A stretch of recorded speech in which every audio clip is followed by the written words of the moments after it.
Well, if we had that sort of attitude, then economic progress would be impossible. Economic progress actually depends on inequality. Inequality is important.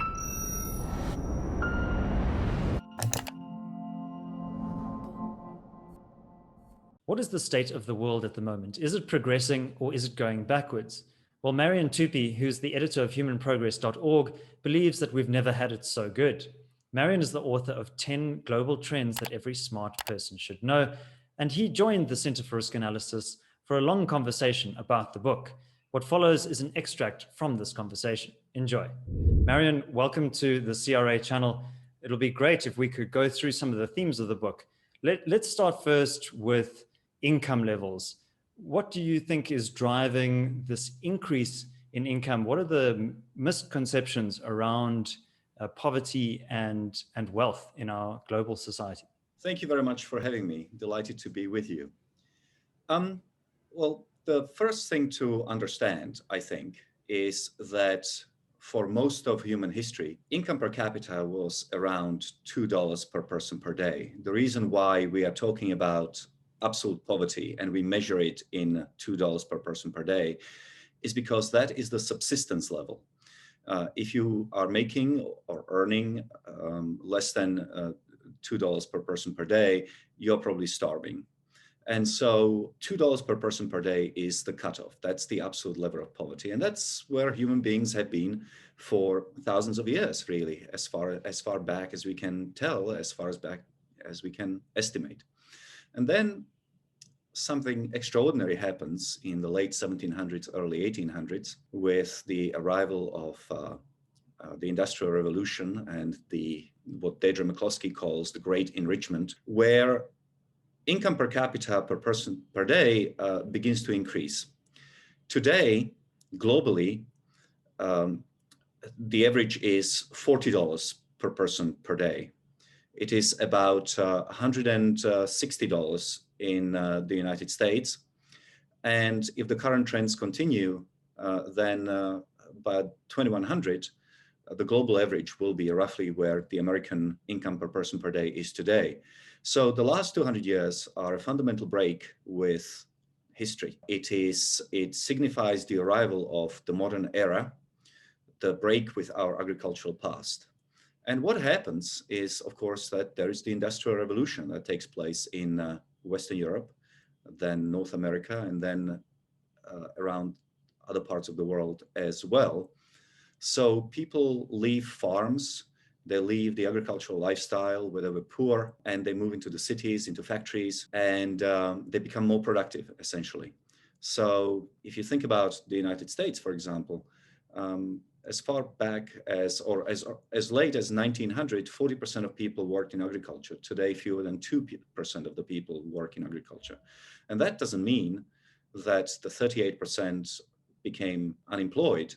They just moved to manufacture and to services industry where they are more productive, where they can produce more wealth. And this has happened in many other countries around the world and continues to happen. So that's the key really to the global enrichment. And the key to the Industrial Revolution is that Western European institutions became increasingly over time more politically and economically liberal, open, inclusive, however you want to put it. And people were free to innovate and to work in new ways. They were able to come up with new ideas, benefit from those new ideas.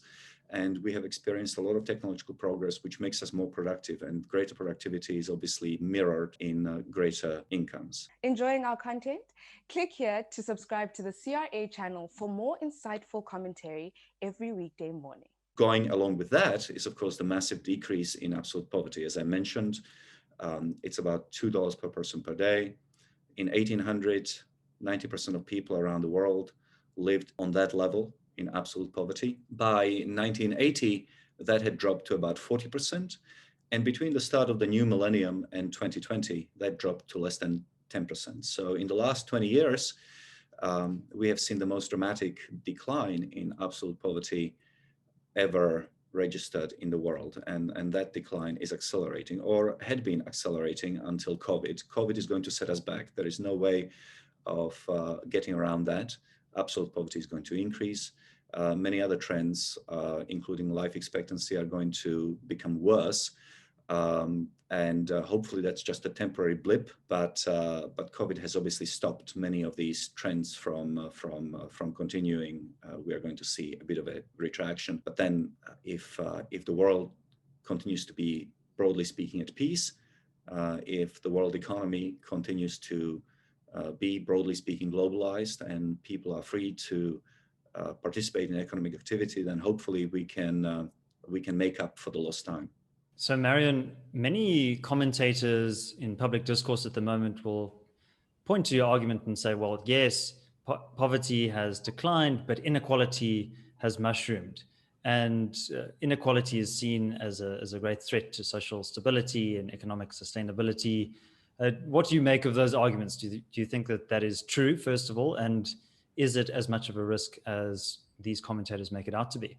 Global inequality has declined. It has not increased. It has declined. And it has declined because China, India, and many other countries have become much, much richer than what they were. In China's case, they had communism, they had Maoism, they were dirt poor. People literally ate mud in order not to starve. People in India under the Pyramid Raj were very poor. The economy of India stagnated until in 1992 they had a fundamental economic reform. And India and China primarily, but other countries as well, Chile, South Korea, Taiwan, and so forth, started to grow very fast in the second half of the 20th century. So the massive gap that had opened up between the early industrializers, Western Europe and North America, and the rest of the world started to shrink because India, China, and other countries have increased. So globally, inequality has declined. Inequality is increasing within countries. Now, inequality is increasing for different reasons. Fundamentally, in countries like China and India, they are increasing because when you take your foot off the neck of ordinary people and you allow them to flourish, to participate in a free economy and to make profits and to provide services to their fellow human beings, those people who have better ideas and who are more hardworking are going to get ahead of others. So the artificial equality which communist regimes and socialist regimes impose from top down then disappear, and the most enterprising individuals are going to make more money, and therefore inequality increases.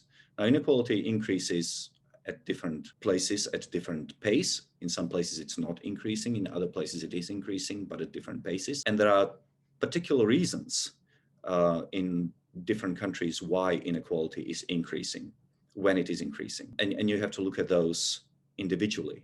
You cannot make a sort of global comment about inequality.